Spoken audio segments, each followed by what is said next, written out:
Sir भाई ये बताएं, सबसे पहले तो हमें आप इस हॉबी में कैसे आए हैं और कैसे आपको शौक़ पड़ा। हॉबी में तो मैं यह आने का तरीक़ाकार ये था कि पहले मैं पसंद करता था इन फिंचेस को, रख रहा था अपने पास बतौर शौक़ पे। तो आस्ता आस्ता मैं मेरा बिज़नेस माइंड बना इस हवाले से, तो अच्छे लोग मुझे मिले, उन्होंने मुझे अच्छा गाइड किया। तो अल्हम्दुलिल्लाह फिर आस्ता आस्ता मैंने इसे बिज़नेस के तौर पे किया तो बहुत अच्छा पाया। तो सर भाई आपको इस टाइम कितने गोल्डन के पेड़ लगे हुए हैं। इस टाइम मेरे पास जो ब्रीडर पेयर हैं वो तकरीबन 18 से 20 गोल्डन के पेयर हैं ब्रीडर। ठीक हो गया। कोई नया फैंस करना चाहता है, इस काम को, इस हॉबी में आना चाहता है, तो उसको पहले क्या क्या चीज़ समझ उसको चाहिए होगी और कैसे वो स्टार्ट कर सकता है। मतलब पहले तो ये देखें गोल्डन फिंच जो है इसकी ब्रीड कैसे लेनी है, इसको रखना कैसे है, इसको पहले सर्वाइव करना सीखे, क्योंकि ये लो इम्यूनिटी बर्ड है। आप इसको थोड़ा सा समझ लें पहले और फिर स्टार्ट करें। इंशाल्लाह आप हमारे साथ राब्ते में रहेंगे तो आप बहुत कुछ सीखेंगे। अगर आपने पहले से ली हुई है गोल्डन, आपके पास नहीं चल रही, तब भी आप मुझे रब्ता कर सकते हैं मेरे साथ, तो मैं आपको गाइड कर दूँगा। लेकिन हर चीज़ सीखने से ही होता है इंशाल्लाह। जब आप सीख के चलेंगे तो नुकसान नहीं होगा। तो अब हमें बताएं, अगर आप नए फैंस जैसे स्टार्ट करते हैं, कितने पेज से स्टार्ट करें और उसको उसके साथ क्या कर, केज कितने साइज़ का चाहिए होगा, और जो बॉक्स वगैरह या मटकी वगैरह लगाते हैं साथ के, वो किस साइज़ में चाहिए होगी। नया जो अगर कोई शुरू करता है बंदा कोई काम, तो नए फैंसर को चाहिए कि 2 पेयर से कम शुरू करे। एक ग्रीन बैक पेयर ले ले यानी कॉमन ले ले, और दूसरा जो पेयर है हमारे पास लुटीनो वो ले ले। तो इन 2 पेयर से शुरू करें, साथ उनके 3-3 बेंगलीस ले लें। 8 खानों वाला केज जो मार्केट में अवेल है इस वक्त, ज़रार कंपनी का मास्टर का अगर लोहे में लेना है तो, अगर रेंज कम है तो ये जैसे मेरे पीछे लगे हुए हैं, फर्स्ट इनिशियल स्टेज में आप लकड़ी के से शुरू कर लें। तो बॉक्स आप पूछ रहे थे कि तो केज जो हमने लेना है स्टार्टिंग में, लकड़ी का ले लें तो बेटर रहेगा या लोहे का ले लें, ज़्यादा बेस्ट कौन सा रहता है। बेस्ट तो लोहे के रहता है, उसकी हैंडलिंग भी आसान है, हर चीज़ बाहर से लग जाती है और आपको सफाई में भी बड़ी आसानी रहती है। लेकिन अगर आप शुरू कर रहे हैं, आपका बजट कम है, तो बजाय आप इतने बड़े बड़े केजेस ले रहे हैं महंगे महंगे, तो ब्रीड तो उसने करनी है बर्ड ने, उसने 500 के केज के अंदर ही ब्रीड कर देनी है और 15,000 के केज में ब्रीड कर देनी है। तो बेहतर है आप अपनी रेंज को देखें सबसे पहले। तो अगर रेंज है तो लोहे के केज ले लें, अगर रेंज कम है तो आप लकड़ी के केज से स्टार्ट करें। सर भाई तो केज की बात हो गई। सर भाई अब हम अगर बेंगलाई ये लगाते हैं, गोल्डन लगाते हैं, साथ हमें फोस्टर के लिए पेड़ भी चाहिए होंगे, तो आप कौन से रकम करेंगे, ज़ेब्रा फिंच या बेंगलाइज, क्योंकि आपके पास दोनों लगी हुई हैं माशाल्लाह, देख रहा हूँ मैं सब के सब माशाल्लाह अच्छे ब्रीड फोस्टर कर रहे हैं। अगर देखें, अगर आपको पोस्टिंग का थोड़ा सी टेक्निक समझ आती है, पहले आपने लव बर्ड से पोस्टिंग करवाई हुई है, तो फिर तो मैं आपको रिकमेंड करूँगा कि आप ज़ेब्रा ही लगाएं, और ज़ेब्रा भी थोड़े बड़े साइज़ की हो, क्योंकि जो कॉमन ज़ेब्रा है उसका साइज़ छोटा होता है और जो किंग साइज़ ज़ेब्रा होती है उसका साइज़ काफ़ी बड़ा होता है और गोल्डन के करीब होता है। तो छोटी चिड़िया एक बड़े बच्चे तो नहीं पाल सकती, आप खुद समझदार हैं। जी जी। उसका क्रॉप भी छोटा होगा, फीड भी कम करवाएगी। तो आप बड़ी ज़ेब्रा लगाएं, वो फीड अच्छी करवाएगी। 6-6 बच्चे अल्हम्दुलिल्लाह ज़ेब्रा जो है अच्छे पाल देती है गोल्डन के, और बड़ी स्पीड से पालती है। अगर आप ये नहीं समझते कि इससे पोस्टिंग लेना थोड़ी मुश्किल है, क्योंकि जब ये अपने अंडे देगी तब ये आपने उसके अंडे उठा के तो गोल्डन के नीचे फोस्टर करने हैं। लेकिन बेंगलीज़ में ये वाला सीन नहीं है। आप बेंगलीज़ शुरू में लगाएंगे तो बस उसको डमी एग्स दे दें, कोई ख़राब अंडे दे दें, वो अंडों पे बैठ जाएगी। जब बैठना शुरू कर दें, आप गोल्डन के अंडे उठाएं, उसके नीचे रख दें। तो उसके लिए ज़रूरी नहीं है कि बेंगलीज़ देना ज़रूरी नहीं है पोस्टिंग करने के लिए। वो कोई भी उसे अंडे देंगे उसके ऊपर बैठ भी जाएगी और अंडों में से बच्चे निकल आएंगे, वो बच्चे भी दे देंगे, वो बच्चे भी पाल लेगी अगर अंडे नहीं भी देते थे। बेंगलीज़ में ये आपको सहूलत मिल जाती है। तो शुरू में अगर उससे पोस्टिंग लेनी है तो पहले तो मैं तो रिकमेंड करूँगा उसके नीचे डमी एग्स रख दें, या उसके नीचे जो कोई अनफर्टाइल अंडे हैं, जो गंदे अंडे हैं, वो रख दें। और उसके बाद जो है आप ये भी कर सकते हैं कि अगर आपके पास अंडे पेयर एक देर है और वो अंडे ठीक हैं, वो अब जब तक वो फर्टाइल नहीं होते, आप अंडा उसके नीचे से उठा सकते हैं, गुनाहगार नहीं होंगे। तो पहले दूसरे दिन का अंडा ही आप उठा लें, अपने पास जमा कर लें और उसको थोड़ा सा बॉयल कर लें। जब वो बॉयल हो जाएगा अंडा, तो फिर तो वो उसमें जाहिर सी बात है फर्टाइलिटी नहीं आएगी, तो वो अंडा भी आप उसके नीचे रख सकते हैं उसकी ट्रेनिंग के लिए। तो जब वो बैठना शुरू कर दे पेयर उसका बेंगलीज़ का, तो वो अंडे आप उठा लें, और बच्चे गोल्डन के जैसे एग आएँ वो उसके नीचे रख लें। ठीक हो गया शाहिद भाई। शाहिद भाई अब ये बताएं कि एक पेड़ के साथ हमें कितने फोस्टर पेड़ लगाने चाहिए। एक पेयर के साथ आप शुरू में 2 लगा लें, जब ज़रूरत समझें तो आप 3 भी लगा लें। वैसे होने 3 पोस्टर चाहिए एक गोल्डन के साथ, ठीक हो गया। क्योंकि हर 15 दिन के बाद उसने अंडे दे देने हैं आपको, और बच्चों ने 25 दिन के बाद बच्चों ने जंप आउट होना होता है और 15 दिन मजीद रहने, यानी 40 दिन के बाद आपका पोस्टर फ्री होगा। तो बेहतर है कि आपके पास 45 दिन का सेटअप होना चाहिए, यानी कि 3 आपके पास पोस्टर होने चाहिए। ठीक हो गया। शायद भाई गोल्डन से कितने ब्रीड लेनी चाहिए? गोल्डियन से ये एक आपने अच्छा सवाल पूछा है बड़ा। गोल्डियन से ना एक मैं दूध ही ब्रीड लेनी चाहिए उसकी बसात की, उसकी ताकत के मुताबिक। लेकिन ये हमारे देखा जा रहा है कि जो फैंसियर हैं गोल्डियन से बहुत ज़्यादा ब्रीड लेते हैं, जिससे परिंदों को डेफिशिएंसी हो जाती है CA-D3 की, और अगर मेल हैं तो उसमें विटामिन E की कमी हो जाती है, अनफर्टाइल करना शुरू कर देता है, और फीमेल्स हैं तो वो उसमें एग बैंडिंग के इशू आ जाते हैं, वो एक्सपायर हो जाती हैं। तो आप एक तरीक़ेकार के मुताबिक ही चलें तो वही बेहतर है। आप शुरू में 3 क्लच लें, आप लगातार ले लें, और बीच में आप थोड़ा सा वक्फा दे दें आप महीने का, फिर 3 क्लच लें। उसके बाद आप पेयर को जो है फ्लाइट में छोड़ दें, या उसी में आप इसको कम से कम 1 से 2 माह की रेस्ट दे दें। उसके बाद दोबारा से आप इसी तरह 3-3 करके ही ले लें, या 6 क्लच इकट्ठे ले लें। अगर 6 क्लच इकट्ठे ले रहे हैं तो आप कोशिश करें कि अंडे गोल्डन ही से फर्टाइल करवाएं, ताकि उसे 10 से 15 दिन का जो बीच में जो अंडे हैं इंक्यूब्यूट करने का गैप मिल जाए। इससे अंडे भी आपके अच्छे इंक्यूब्यूट होंगे, क्योंकि जो बॉडी टेम्परेचर गोल्डियन का है ना वो जेब्रा का है ना वो बेंगलीज का है, वो खुद लाना भी है और इसको पिलाना भी है। अगर आपने अच्छी ब्रीड लेनी है तो आपने इसको सारा कुछ ही खिलाना है जो वो आज़ाद परिंदा खाता है। अब वो हर चीज़ तो आपके पास पॉसिबल नहीं है, लेकिन आप कोशिश करें जितना मैक्सिमम उसको दे सकें। मैं अपनी बात को कवर करता हूँ, आपको बताता हूँ कि सीड में आप पाकिस्तान में जितने देसी दाने पाए जाते हैं मेरी कोशिश होती है सभी दूँ। तो मैं क्या देता हूँ, मैं अपनी सीड मिक्स बता देता हूँ। मैं 3 कंगनियाँ देता हूँ, और इसके अलावा मैं भंके भी देता हूँ, और चावल देता हूँ इसको मैं छीलने वाला, जिसे हमारी ज़बान में झोना और मुंजी कहा जाता है। उसके अलावा सरसों के बीज, तारा मीरे के बीज, अलसी, दोनों तिल, कनेरी सीड, और इस तरह 2-4 और सीड्स हैं हमारे यहाँ, जैसे कोरिया है, सवांग है, जो देसी सीड हैं, थोड़े से सस्ते भी पड़ते हैं। महंगे सस्ते की बात नहीं है, सारे मिनरल उसको मिक्स होने चाहिए सीड्स के अंदर, ताकि परिंदा बोर ना हो, जो उसका दिल करे वो खाता रहे। अच्छा, पानी की बात करें तो पानी में विटामिन जो बेसिक हैं, क्योंकि आप ब्रीड ले रहे हैं तो आपके पास म्यालिक की आप सेट ले रहे हैं, उसमें ईसीनियम है, एक मल्टीविटामिन है, और CA-D3 है। इसके अलावा हफ्ते में 1 दफ़ा आप उसे सिरका दें, उससे ये होगा कि उसकी डिवार्मिंग भी होती रहेगी और उसमें चर्बी का इशू नहीं आएगा, और चर्बी का इशू जब तक नहीं आएगा तो वो एग बैंडिंग भी नहीं होगी, साथ साथ उसका मैदा साफ़ रहेगा। तो सिरका भी एक ज़रूरी चीज़ है, वो भी इसको लाजमी है। और हफ्ते में 1 दफ़ा जो मैं प्रोटेक्शन देता हूँ, प्रोबायोटिक देता हूँ। कोई भी कंपनी, किसी भी कंपनी की आप ना प्रोडक्शन या प्रोबायोटिक दे सकते हैं। उससे ये होगा कि इनकी इम्यूनिटी अच्छी रहेगी। जब बर्ड्स की इम्यूनिटी अच्छी रहेगी तो उसमें जो है बीमारियाँ भी कम आएंगी। ये बताएं कि अगर कोई नया फैंस है इसको स्टार्ट करना चाहता है तो उसको उसके लिए कितने पैसे चाहिए होंगे, कितनी लागत है जिसके से वो स्टार्ट कर सकता है? ये जो आपका सवाल है ना, ये मार्केट के हिसाब से, वक्त के हिसाब से वेरी करता रहता है ऊपर नीचे। कभी केजेस महंगे हो जाते हैं, कभी दाना महंगा हो जाता है, बर्ड्स भी उसी वजह से महंगे हो रहे हैं, मेडिसिन महंगी हो रही है इनकी।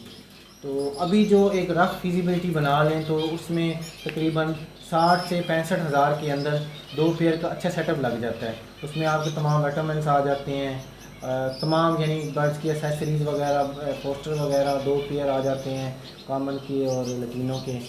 और अगर इसके बाद अगर आप कुछ इजाफी करना चाह रहे हैं, सेटअप थोड़ा बड़ा करना चाह, 4 पेयर करना चाह रहे हैं, तो आपने सिर्फ एक केज और लेना है और एसेसरीज़ लेनी है, मेडिसिन आपकी वही काम आ जानी है उसमें, और पोस्टर पेयर लेने हैं।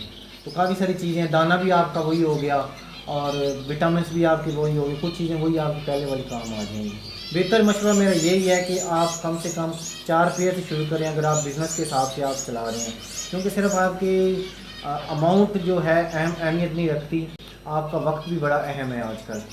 तो अपने वक्त को भी बचाएं। तो आप 4 पोस्टर से शुरू कर 4 पेयर से शुरू करें, इंशाल्लाह बहुत अच्छी ब्रीड आएगी आपके पास। तो शायद भाई आप जैसे बोला कि 60,000 से हम स्टार्ट कर सकते हैं, 60,000 तो हमने लगा दिया, उसके बाद हमें जो उससे अर्निंग होगी, जैसे बात है हर कोई बंदा सेटअप लगाता है, यही होता है कुछ अर्निंग हो, तो जो अर्निंग करेगा तो उसको 4 पेयर से अर्निंग कितनी होगी? अर्निंग इंशाल्लाह देखें, जब आपके पास परिंदा सर्वाइव कर रहा है, बीमार नहीं हो रहा, आपकी हैंडलिंग अच्छी है, तो इंशाल्लाह वो ब्रीड भी करेगा। और जब ये गोल्डन ब्रीड करती है तो बहुत स्पीड है इसकी ब्रीड करने की।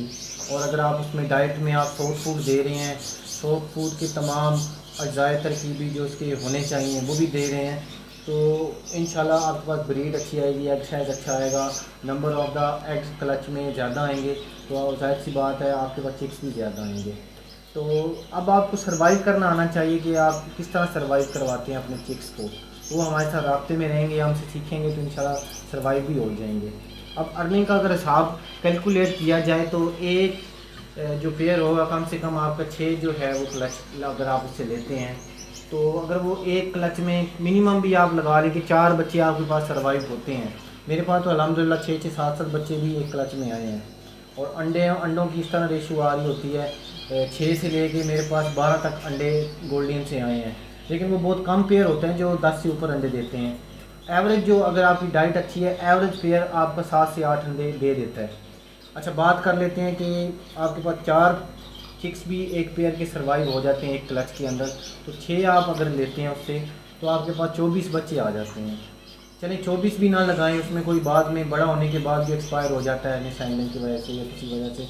20 बच्चे भी लगाएं तो आपके पास 10 पेयर बन जाते हैं जी। और अगर आपका वो कॉमन का पेयर है उसके बच्चे हैं तो आप 15,000 रुपये का एक पेयर है अब इस वक्त मार्केट में जो ब्रीडर का रेट है, तो वो 1.5 लाख के बच्चे बन जाते हैं एक सीज़न में आपके। और ज़रूरी नहीं है सीज़न में ही आप लें, आप वक्फा दे के सीज़न के बाद भी ब्रीड ले सकते हैं, लेकिन शर्त यही है कि आपका ह्यूमिडिटी और टेम्परेचर कंट्रोल होना चाहिए। तो अब ये तो एक मैंने उसकी बात बता दी आपको जो कॉमन का पेयर है। इस तरह लटीनों का पेयर है, उसका 20,000 प्राइस है, तो वो आप हिसाब कैलकुलेट कर लें कि वो 2 लाख के आपके पास चिक्स आ जाते हैं। इस तरह 4 पेयर की आप कैलकुलेट कर लें, 8 की कर लें, 3 की कर लें, वो आपकी ऊपर डिपेंड करता है आपके पास जितने पेयर लगे हुए हैं। लेकिन ये है कि थोड़ा सा आपको सब्र से काम लेना पड़ेगा, सब्र से अंडे आएंगे, सब्र से उसमें से बच्चे आएंगे और सब्र से ही चलना पड़ेगा। और जब ये बच्चे आपके रेडी टू ब्रीड होंगे तो पहले क्लच के जो बच्चे रेडी टू ब्रीड होंगे उसको 6 माह लग जाएंगे। फिर उसके बाद जिस तरीके से आपके पास जिस टाइम से आपके पास अगले क्लचेस आते रहे, यानी कि पहले क्लच के बाद 15 दिन के बाद अगला क्लच आए या 20 दिन के बाद आए, इसी तरह 15-20 दिन के बाद वो नेक्स्ट जो बच्चे होंगे वो तैयार होते रहेंगे। यानी कि 6 महीने के बाद इंशाल्लाह 6 से 7 माह के अंदर अंदर आपका ये सेल का काम शुरू हो जाता है। लेकिन मेरा एक मशवरा यही है कि अभी शहबाज भी सवाल पूछेगा, मुझे लगता है उसके ज़हन में घूम रहा होगा ये वाला, इसे बेचें कहाँ। तो बेचने का भी मैं बता देता हूँ कि क्योंकि इसकी मार्केट का बर्ड नहीं है। मार्केट में अगर आप इसको लेके जाते हैं तो वो तो मार्केट वाले बंदों की कोशिश होती है यार हमसे इसे सस्ता ले लें, और मार्केट में ये सर्वाइव भी नहीं करता क्योंकि मार्केट में बहुत सारी बीमारियाँ होती हैं। हमारे इन्वायरमेंट के जो बर्ड्स हैं वो बहुत हार्ड बर्ड हैं, तो वो खुद तो बहुत हार्ड हैं, उन्हें बीमारियों से कुछ नहीं होता, लेकिन वो डिजीज़ कैरियर बने हुए होते हैं, बहुत सारी बीमारियों के अंदर फैली होती हैं। जब गोल्डन वहाँ जाएगी तो उसको भी बीमारी ये लग जाएगी। वो या तो ऐसा मैंने देखे हैं सीन के मार्केट के अंदर ही एक्सपायर हो जाती है या न्यू फैंसिल के पास आते आते एक्सपायर हो जाती है। तो मैं रिकमेंड यही करूँगा कि मार्केट में ना लेके जाएँ इसे, और ना ही मार्केट से आप ख़रीदें अपनी ब्रीड लेने के लिए बर्ड्स को। अच्छे ब्रीडर से ख़रीदें, किसी से भी ख़रीद लें जो आपको अच्छा गाइड कर सके बाद में। तो इसको सोशल मीडिया पे इसकी मार्केट है, सोशल मीडिया पे सेल होगा। आपने जैसे ही अपने बर्ड लगाने हैं तो आपने कुर्सी रख के बर्ड्स को नहीं देखते रहना पूरा दिन कि अंडा कब आएगा, ये क्या कर रहे हैं, उनकी एक्टिविटीज़ नहीं कर देती हैं आपने। ब्रीड आपको फिंचेस ने करके देनी है, आपने ब्रीड नहीं करनी, वो उन्हें अपना काम करने दें। आप फेसबुक पे करें, इंस्टा पे करें, फिर जितनी भी आपके सोशल मीडिया के अकाउंट्स हैं उनको आपस में मर्ज करें, एक दूसरे के साथ लिंक कर लें, ठीक है। उसके बाद आपके अब जो देखिए हमारे पास जो फेसबुक पे ऐड होते हैं हमारे, उसमें 1500 से 2000 तो हमारे रिश्तेदार और दोस्त ही होते हैं, उसमें अक्सर हम पे तनकीद कर रहे होते हैं लोग। तो आप बेहतर नया बना लें अकाउंट या उसी को चलाना है तो आप ढूंढने के बर्ड्स का काम कौन कौन सा कर रहे हैं। आप जाएँ उसमें फेसबुक में ग्रुप्स की ऑप्शंस में जाएं, सर्च करें गोल्डियन इन मुल्तान, गोल्डियन इन फैसलाबाद या गोल्डियन फिंच, इस तरह के पाकिस्तान के गोल्डन क्लब्स भी बने हुए हैं माशाल्लाह बहुत अच्छे। तो कराची का भी एक क्लब है पाक गोल्डन क्लब से दानिश साहब इसको के हैं फाउंडर, और एक लाहौर में है शेख सगीर साहब हैं। तो इनसे भी मिलें आप, इनकी अगर हो सकता है आपके पास गुंजाइश है तो क्लब ज्वाइन करें, वक्त दें उन्हें। लोगों के साथ जितना आप टाइम देंगे और आप जब उनके ग्रुप्स में जाएं, उन जहाँ बर्ड्स को देखें आप, तो उसके जिसके भी बर्ड्स को देखें उसके नीचे कमेंट्स कर दें माशाल्लाह सुभान अल्लाह, तो वो बंदा आपको देखता रहेगा। वो जब आप अपने बर्ड की वीडियो या रील्स लगाएंगे या पोस्ट लगाएंगे वो आपके कमेंट पे भी आएगा। जब वो आपके ऊपर एक मशहूर बंदा, एक मशहूर ब्रीडर कमेंट्स कर देगा तो वो बाकी जितने भी उसके साथ लोग ऐड हैं बर्ड्स के हवाले से, उसके पास नोटिफिकेशन चला जाएगा, वो लोग आपसे अटैच होते जाएंगे। इस तरह आपका एक नेटवर्क, एक सोशल मीडिया जो है आस्ता आस्ता आस्ता स्ट्रॉन्ग होता रहेगा। आप अगर सिर्फ सारी तवज्जो ब्रीड लेने पे ही लगा देंगे, इंशाल्लाह ब्रीड आ जाएगी आपके पास, लेकिन आपको फिर 6 महीने आपको सोशल मीडिया पे लगाने के लिए चाहिए होंगे, तो आप इसी उसमें टाइम आपका बर्बाद हो जाएगा। वो टाइम आप कंज्यूम इधर करें, उसको यूटिलाइज़ करें, साथ साथ सोशल मीडिया को भी लेके चलें और साथ साथ अपनी ब्रीड भी लेते हैं। तो ये मेरा एक मशवरा था बेचने के लिए। जब आपकी मार्केट बन जाती है आप यूट्यूब का चैनल बनाएं। इस तरह मैं आपको बैठा हूँ यहाँ समझा रहा हूँ, तो अगर मैंने यहाँ पे लाखों रुपए के बर्ड्स लगाए हुए हैं, अगर मैं सोशल मीडिया पे ना आता, शहबाज साहब मेरे पास ना आते, तो आप तक ये मेरी बातें कैसे पहुँचती। आप बर्ड ख़रीदते वक्त तो सोशल मीडिया का सहारा लेते हैं, लेकिन मेरी गुजारिश यही है कि आप बेचते वक्त भी सोशल मीडिया का ही सहारा लिया करें, क्योंकि इसकी मार्केट सोशल मीडिया पे ही है और आपको अच्छी प्राइस सोशल मीडिया का फैंसियर, नया फैंसियर जो समझदार होगा वही आपको अच्छी पे करेगा, ना कि मार्केट में, ना कोई आपके पर्सनल रेफरेंस पे। मानो सर भाई आपने तो सबका सब ही खोल के बता दिया है, सामने रख दिया, कोई फैंसर भी नहीं बताता। हर कोई ज़्यादा अपना कहता है कि यार हमने फ़ायदा उठा लूँ, लेकिन आपने माशाल्लाह सब कुछ बता दिया, नए फैंसर के लिए आसानी कर दी है। हाँ शहबाज, मैं बात काट रहा हूँ, मैं चाहता हूँ यार हर बंदा ना खुद कफील हो जाए, जैसे हम कामयाब हुए हैं, जैसे दूसरे ब्रीडर्स कामयाब हुए हैं। हमने उन्हें या मुझे लोगों ने कहाँ देखा है, सोशल मीडिया पे ही देखा है। जी जी, जब तक आप सोशल मीडिया को एक बहुत अच्छा आपके पास ऑप्शन है, उसको आप इस्तेमाल जब तक नहीं कर सकते तो आप इसकी मार्केट को नहीं कर सकते। जी जी ऐसे है। शायद भाई वीडियो लंबी हो रही है, वीडियो शॉर्ट करते हैं थोड़ी सी। अब ये बताएं, एक तो इसका टेम्परेचर क्या रखना होता है हमें, अगर हम रखते हैं तो फिन का टेम्परेचर, आपने माशाल्लाह एसी वगैरह लगाए हुए हैं, अगर कोई बंदे के पास एसी वगैरह का नहीं है तो वो उसको कैसे मैनेज कर सकता है टेम्परेचर को। अच्छा, पहले तो मैं इसका ना पैरामीटर बता दूं टेम्परेचर की और ह्यूमिडिटी की क्या होने चाहिए, वो टेक्निकल बात है वो पहले कर लेते हैं, फिर शहबाज साहब की एसी वाली तनकीद पे भी आते हैं। तो ये आपको टेम्परेचर जो, अगर आपने ब्रीड लेनी है जहाँ पे फार्मिंग करनी है, फार्मिंग के असूल को पढ़ लें आप, कि ब्रीड वहाँ पे आएगी जहाँ पे टेम्परेचर ह्यूमिडिटी जो है मेंटेन होगी। अगर टेम्परेचर बहुत ज़्यादा बढ़ जाता है तो आपका परिंदा अंडों पे बैठा होता है, तो अंडों का टेम्परेचर बढ़ जाएगा उसके बैठने से भी और बाहर के इन्वायरमेंट से भी, तो वो अंडे जाहिर सी बात है वो ख़राब हो जाएंगे। अगर कम हो जाता है टेम्परेचर तब भी अंडों के अंदर जो है वो मसला बन सकता है, और आपका जो बर्ड ऊपर बैठा हुआ है वो उसके लिए मसला बन सकता है। तो दोनों सूरतों में, गर्मी हो सर्दी हो, आपने एक मेंटेन टेम्परेचर और मेंटेन ह्यूमिडिटी रखनी है जो सूटेबल हो फार्मिंग के लिए। अब बता दूं आपको मैं क्या टेम्परेचर होना चाहिए। टेम्परेचर आप 18 से 20 से लेके 30 का आप रखें तो ज़्यादा बेहतर है। अगर आप 18 पे चला जाता है, 17 पे चला जाता है मिनिमम, तो उसमें आपका गुजारा चल सकता है, लेकिन वो 24 घंटों के लिए लगातार ना हो, कुछ वक्त के लिए हो जाए तो कोई मसला नहीं है। 15 पे भी चला जाए कुछ वक्त के लिए, लेकिन मसला नहीं है, लेकिन वो 20 तक आपको टच करना चाहिए, 20-22 तक सर्दियों में। और गर्मियों में अगर मैक्सिमम की बात कर लें तो 30 बहुत अच्छा टेम्परेचर होता है इनके लिए। 32 भी चला जाए तो कोई मसला इतना ख़ास नहीं है। और अगर 33 चला जाता है या 34 तक चला जाता है, लेकिन वो कुछ वक्त के लिए जाए, लगातार 24 घंटों के लिए वो ऐसा टेम्परेचर ना ले रहे, और 35-36 तो उनके लिए वो जो है ख़तरनाक टेम्परेचर है। आप ये जहन में रख लें कि 18 से लेकर 32 के दरमियान हमने कोशिश करनी है कि टेम्परेचर रखना है। अब ह्यूमिडिटी की बात कर लें, हवा में, जिसमें हवा में नमी के तनासब को ह्यूमिडिटी कहते हैं, उर्दू में वजाहत कर दें इसकी, तो वो भी आपने मेंटेन रखनी है। वो मेंटेन कैसे रखनी है, मैं हर मौजू पे इसी चैनल पे, अपने जो मेरा अपना चैनल है तो इसी पे आपको वीडियो में गाइड करता रहूँगा इसको कैसे मेंटेन रखना है। डिटेल हर बात की डिटेल वीडियो बनाएंगे अलग से, तो उसमें आपको मज़ीद सीखने को मिलेगा। तो इसलिए मेरा चैनल जो है आप सब्सक्राइब करके रख लें, आने वाले वक्त में इंशाल्लाह आपको बहुत बातें काम आएंगी। तो ह्यूमिडिटी की बात अगर करें हम, तो ह्यूमिडिटी आप मिनिमम 40 रख लें आप, 40 से नीचे जाएगी तो फिर वो ख़तरनाक होती है। और अगर आपकी ह्यूमिडिटी लगातार 70 से ऊपर रहती है या 75 से ऊपर रहती है तो वो भी ख़तरनाक है। आप कोशिश ये करेंगे 40 से लेके 75 के दरमियान ह्यूमिडिटी रखें, तो फिर इंशाल्लाह बर्ड्स को कोई मसला नहीं होगा। बाद दफ़ा ऐसे होता है बारिशें होती हैं, ह्यूमिडिटी 100 पे चली जाती है या 90 के करीब चली जाती है, तो उसमें ये होता है कि आप आपने जहाँ बर्ड लगाए हुए कमरों के साथ दरवाजे खोल दें, पंखा चला दें, तो थोड़ी देर के लिए अगर चली भी जाती है 100 पे 5, 4, 6 घंटों के लिए तो कोई मसला नहीं है, बाद में वो नॉर्मल हो जाएगी तो उसका खतरनाक नहीं है। लेकिन लगातार 24 घंटों के लिए जब ह्यूमिडिटी 80 के करीब रहेगी, 80 से ऊपर रहेगी, तो फिर आपके लिए मसला होगा। ये दो चीज़ें बहुत अहम हैं ब्रीडिंग के लिए, और इसी में डेड सेल हो जाते हैं, इसी में चिक्स अंडे के अंदर ही एक्सपायर हो जाते हैं बने बनाए, तो इसको आपने बहुत मेंटेन रखना है। अब आते हैं, मैंने AC जो लगाया हुआ है, तो AC लगाना इसके लिए ज़रूरी नहीं है। अब मैंने एक सोलर सिस्टम लगाया था आज से 3 साल पहले, तो उस पर अल्हम्दुलिल्लाह AC भी लगाया था, AC चल जाता है। अब बाकी जगह का मेरे घर का टेम्परेचर मेंटेन है, तो मैंने अपनी अच्छी ब्रीड के लिए बर्ड्स को सहूलत दी हुई है कि वो भी खुश रहें, तो उनको AC वाले कमरे में रखा हुआ है।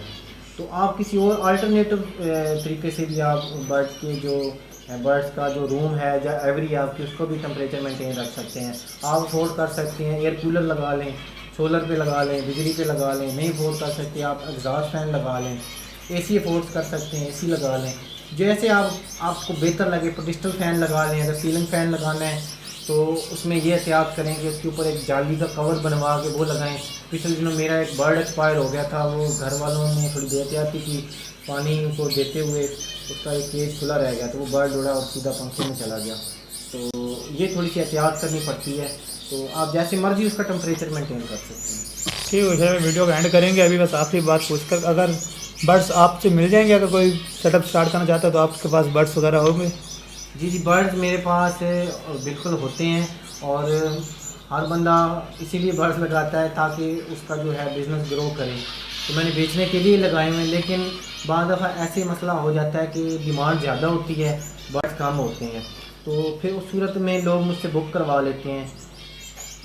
लेते हैं, मुझे पेड़ के पैसे दे देते हैं थोड़े से, तो मिनिमम अमाउंट मैं ले लेता हूँ, तो उसमें उनका नाम लिख लेता हूँ, अपने पास एक लिस्ट बना लेता हूँ कि ये इस बंदे को इस वक्त मैंने पेड़ देने हैं। जैसे जैसे उसके कोर्सेज मुकम्मल होते हैं बर्ड्स के मेडिसिन के, और वो जैसे बर्ड पूरा मुकम्मल तैयार हो जाता है, वॉश हो जाता है, तो फिर वो फैंसर के हैंड ओवर कर जाता है।